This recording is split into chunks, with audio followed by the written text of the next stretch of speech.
네, 오늘은 산업통상부, 중소벤처기업부, 지식재산처 이 3부처의 업무 보고를 하게 됩니다. 많이 긴장돼요? 그냥 있는 대로 얘기하면 됩니다. 우선 산업부 이번 한미통상협상 과정에서 애 많이 썼어요. 제가 우리 산업부 장관이 민간에서 와서 그런지 어쨌든 새로운 마인드로 정말 새로운 아이디어도 많이 되고 아주 열정적으로 일해 주시는 것 같아요. 뭐 중소기업보다 마찬가지입니다. 최초에 기도했던 대로 또 기대했던 바대로 민간의 역량이 공직사회에 상당히 큰 활력을 불러오는 것 같습니다. 특히 산업 분야는 특히 그래야 된다는 생각을 하죠.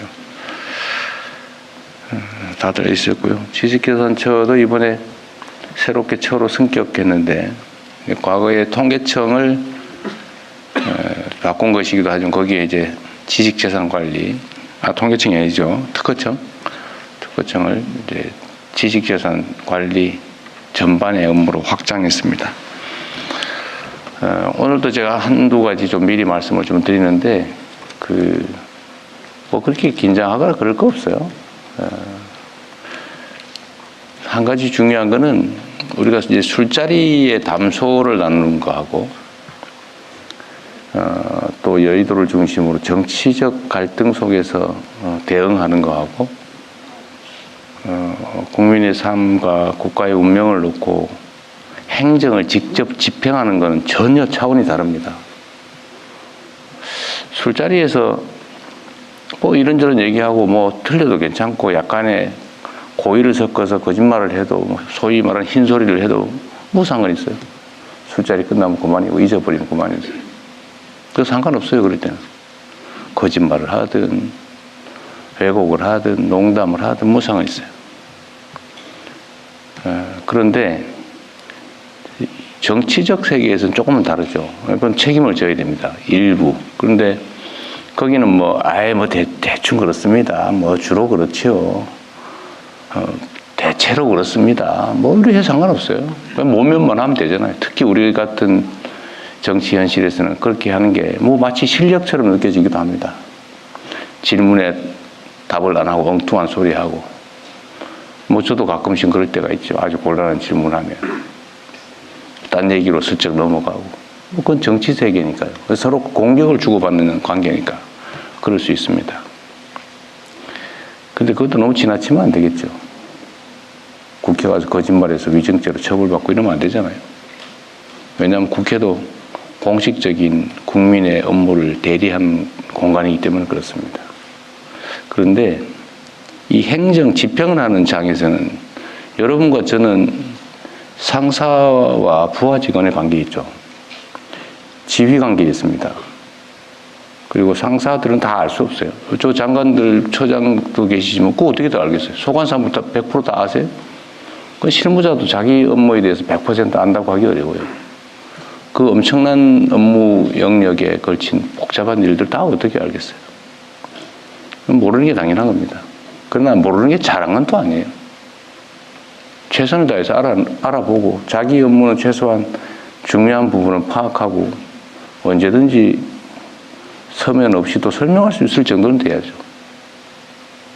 물론 처음에는 그게 안 되겠지만 시간이 지나면 당연히 해야 되는 일입니다. 그래서 업무 파악하는데 보통 뭐 6개월 또 아주 길게 잡으면 한 1년쯤 걸린다는 얘기도 있어요. 그래서 장관들이 취임하면 업무 파악하고 행사 다니다가 그냥 집에 간다 이런 얘기도 있어요. 우리 두 분 장관님 그러지 않으실 거죠. 워낙 뛰어나시니까. 어쨌든 그 기간을 최소한 줄이는 게 중요해요. 업무 파악을 빨리 해야죠, 당연히. 담당 국장이 되든 실장이 되든 뭐 과장이 되든 당연히 승진을 해서 또는 전보를 해서 그 업무를 맡으면 그 업무는 뭐 밤은 새지 못할지라도 최선을 다해서 빨리빨리 파악을 해야 돼요. 그러라고 자리 주고 수당 주고 권한 주고 하는 거 아닙니까? 이건 너무나 당연한 일이고 특히 행정조직 내에서는 어제도 내가 얘기했지만 허위 보고를 하면 상사는 그 얘기를 믿을 수밖에 없어요. 그걸 파악하고 알고 있는 경우는 우연이거나 아주 희귀한 경우죠. 그런데 이게 상사들은 그걸 모르는 경우가 많습니다. 그래서 아주 악의적인 사람들은 그걸 활용을 하죠. 적당히 거짓말하고, 그래서 자기 이익을 챙기고, 또는 잘 몰라서 혹시 혼날 것 같으니까 적당히 거짓말 회피하는 왜곡 보도하고. 그게 제일 나쁘죠. 악의를 가지고 하는 거짓말, 허위 보고는 정말로 나쁜 거고, 자기의 무능함을 감추기 위해서 하는 거짓말도 그렇게 칭찬받을 일은 당연히 아니죠. 모르는 거는 당연한 일이긴 한데 그렇다고 뭐 권장되는 훌륭한 일은 아니죠. 모르는 거는 모르는 데 대한 책임을 져야 되는 겁니다. 권한의 크기만큼 책임을 지는 거예요. 세상에 공짜는 없죠. 권한은 크고 책임은 적은 거 그런 거 없습니다. 세상에. 권한만큼 책임을 지는 거죠. 책임만큼 권한이 생기는 거예요. 또. 그런데 권한을 행사하면서 자리가 주는 온갖 명예와 혜택은 다 누리면서도 책임은 다하지 않겠다는 그런 태도는 정말 천하의 도둑놈 신부 아닙니까? 그건 공직자뿐만이 아니라 일반 사회생활을 하는데도 어떤 역할도 맡아서는 안 되는 사람들이에요. 왜 그 자리 차지하고 있습니까? 일하기 싫으면 하지 말지. 돈과 명예를 누리고 싶으면 열심히 나가서 돈 벌어서 일하세요. 공직자들이 그러면 됩니까? 공직이라고 하는 게 책임이 먼저 아닙니까? 제가 며칠 이렇게 업무 보고를 하다 보니까 제가 미리 얘기하잖아요. 모르는 거 당연하다. 칭찬받을 일은 아니지만 그렇게 비난할 일도 아니다. 문제는 이 상명하복의 지휘체계 속에서 부하는 부하로서의 역할을 잘해야죠.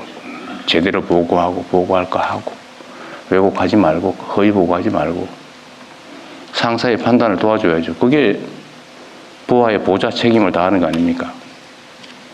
그래서 행정 영역에서는 허위 보고 절대 하면 안 돼요.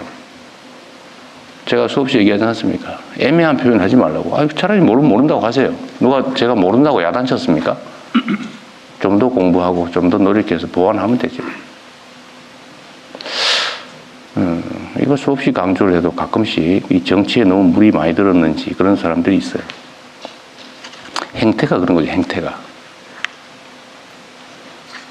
1분 전에 얘기한 거고 1분 후에 얘기한 게 달라요. 그러면 됩니까, 사람이?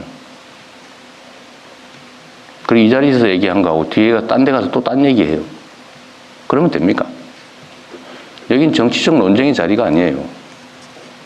여기는 행정을 집행하는 지휘체계 속에 있는 사람들 간에 서로 보고하고 보완하는 그런 자리입니다. 여기 정치적 논쟁을 하는 자리예요? 제가 정치적 색깔을 가지고 누구를 비난하거나 누구를 불이익을 줬습니까? 유능하면 어느 쪽에서 왔든 상관없이 쓰잖아요.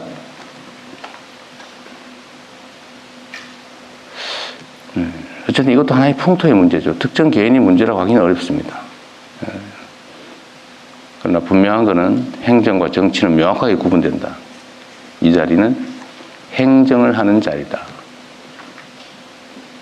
그리고 여기는 지휘하고 명령하고 따르는 행정 영역이다. 정치적 논쟁의 자리가 아닙니다. 왜 그걸 그렇게 악용을 해요? 다시 한번 말씀드리지만 모를 수 있어요. 그리고 이 국민들이 쳐다보시면서 다 알아요. 여러분 참 놀랍지 않습니까? 저는 국민들의 집단지성을 언제나 믿고 있는 사람이고 또 그 믿음 때문에 이 자리까지 왔는데 그 이유가 아주 단순해요. 우리는 두 개의 눈, 두 개의 귀, 하나의 입으로 말하고 듣고 느끼고 그러죠. 그런데 우리 국민들은 1억 개의 눈을 가지고 있고요. 1억 개의 귀를 가지고 있고 입은 무려 5천만 개예요. 서로 실시간으로 소통하면서 우리가 느끼는 것 이상의 것을 느끼죠. 물론 전문적 지식이야 뭐 개별 인자들이 더 뛰어날 수 있지만 사람을 보고 판단하는 거 있잖아요. 딱 얼굴 보면 그냥 알아요. 표정 보면 느낌이 딱 오죠. 이걸 수천만 명이 느끼면서 서로 교감한다고. 그래서 국민 대중을 무서워해야죠. 옛날처럼 특정, 요즘은 재래식 언론이라고 그러던데, 이 특정 언론들이 이렇게 스크린을 해가지고 보여주는 것만 보이던 시대가 있었죠. 그럴 때는 이 소위 게이트 키핑 역할을 하면서 필요한, 자기들에게 필요한 정보만 전달해주고, 아닌 건 가리고, 필요한 건 살짝 왜곡하고, 이러면 국민들은 그것밖에 못 보니까 많이 휘둘리죠. 근데 지금은 안 그래요. 지금 실시간으로 다 보고 있지 않습니까? 아마 이 장면, 제가 말하는 이 장면도 최하 수십만 명이 직접 보게 될 겁니다. 시간이 지나면 수백만 명이 보겠죠. 보고 판단을 해요. 제가 이것도 하나의 예인데, 저는 관세청에 질문을 해봤죠. 아, 관세청이 외환 관리를 하니까 당연히 관세청이 책임을 지는 줄 알았더니 이 자리에서 관세청장이 그렇게 말했어요. 자기들이 실제 하는 게 아니라 그건 공항공사가 합니다. 아, 그래요? 그럼 제가 믿을 수밖에 없죠. 원래 정확하게 얘기하면 지금 파악된 건 그런 거죠. 관세청이 하는 일이에요. 근데 관세청이 공항공사에 위탁을 했더라고요.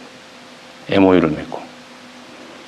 또 그전에는 적당히 이렇게 했던 모양인데 작년도에 공식 협정을 맺었더라고요. 10,000불 이상 외화 반출 문제는 공항공사가 검색 대신한다. 이걸 내가 어디서 알았냐면 댓글 보고 알았어요. 기사 댓글 보고. 그런데 공항공사 사장은 처음에는 자기들이 하는 일이라고 하다가 나중에는 그건 세관이 하는 일입니다. 이렇게 얘기를 해요. 저는 또 그런가? 그런데 나중에 아니라고 계속 하는데 결국은 제가 그 기사를 보다가 댓글 앞에 올라온 거예요. 그거 MOU 체결해서 그 세관이 하는 거 세관이 아니라 공항공사 하는 게 맞는데? 라는 댓글이 있더라고요. 대중들은 다 아는 거예요. 그리고 이걸 뭐 범죄를 대통령이 가르치셨다고 비난하는 사람들이 있던데 그것도 역시 댓글에 다 나와요. 이거 몇 년도에 어디서 보도됐고 10,000불 이상 반출하다 걸렸다고 정부가 보도자료를 냈다 뭐 이런 게 그 댓글에 다 나와요. 우리 국민들이 보고 내가 저거 봤는데 저 옛날부터 있던 건데 뭘 새로 가르쳐. 그리고 더 결정적인 건 그런 거잖아요. 그러면 일부가 그걸 이용해서 범죄를 저지르고 있는데 쉬쉬하면서 그들에게 기회를 계속 주란 말이야. 누가 또 그런 얘기도 했더라고. 그러면 사랑과 전쟁은 바람피는 법을 가리키는 거야? 그 패널이 그런 얘기를 하더라고. 이게 상식 세계와 몰상식 세계의 공존이죠. 하여튼 중요한 거는 우리 국민들은 집단 지성을 통해서 이걸 다 보고 있어요. 제가 이 업무 보고 자리를 공개하는 이유도 그거죠. 우리도 여기 적응해야 됩니다. 직접 민주주의가 점점 강화돼 가잖아요. 아마 전 세계에서 민주주의적 소양이 가장 뛰어난 사람이 저는 대한민국 국민들이라고 생각합니다. 이런 부당하고 아니면 불공정하고 불투명하고 이런 걸 용인하지 못하잖아요. 용서하지 않아요. 그러니까 총칼을 든 계엄군도 순식간에 제압하죠. 국민들의 손으로. 그리고 우리의 일을 대신하는 공직자, 정치인들이 왜 우리의 뜻에 어긋나는 일을 하느냐고 말은 직접 잘 안 하지만 끊임없이 보고 판단하고 그리고 쌓아두고 있어요. 그리고 어느 순간에는 그 권력을 행사하죠. 국민을 우습게 보면 안 됩니다.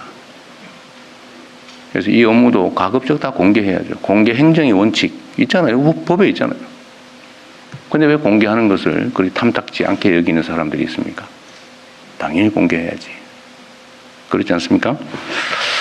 다시 원래로 돌아가서 스트레스 받지 말자. 그리고 이건 일종의 기회일 수 있어요.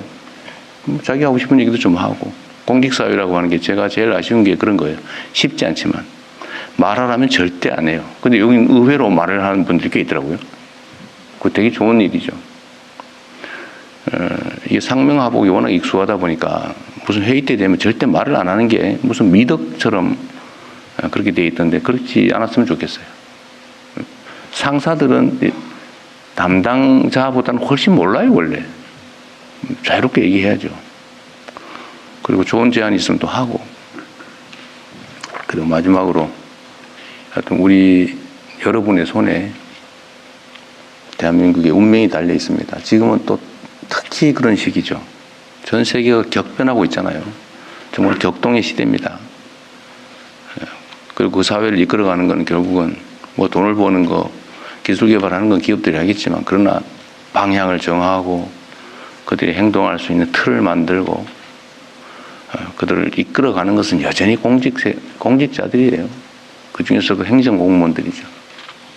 그리고 국민의 권력이 대통령만 가지고 있는 건 아니죠. 대통령의 권력은 대개 다 위임돼 있어요. 제가 직접 하는 게 뭐 있습니까? 다 여러분을 통해서. 또 여러분도 마찬가지예요. 직접 합니까? 뭐 일부는 하겠죠.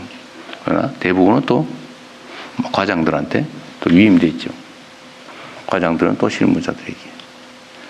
온 공무원 100만 명 이상이 국민의 일을 대신하고 있는 거예요. 그리고 거기에 국가의 운명이 달려있다.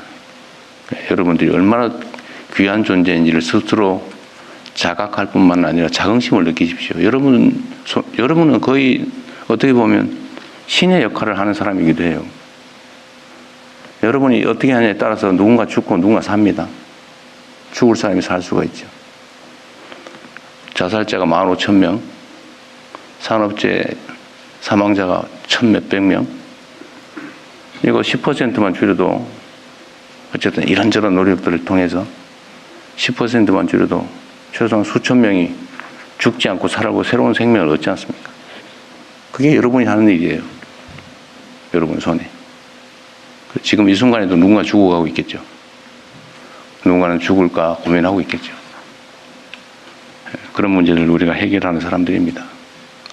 그리고 그게 선이나 아니면 그냥 인심 쓰는 게 아니고 의무죠, 의무.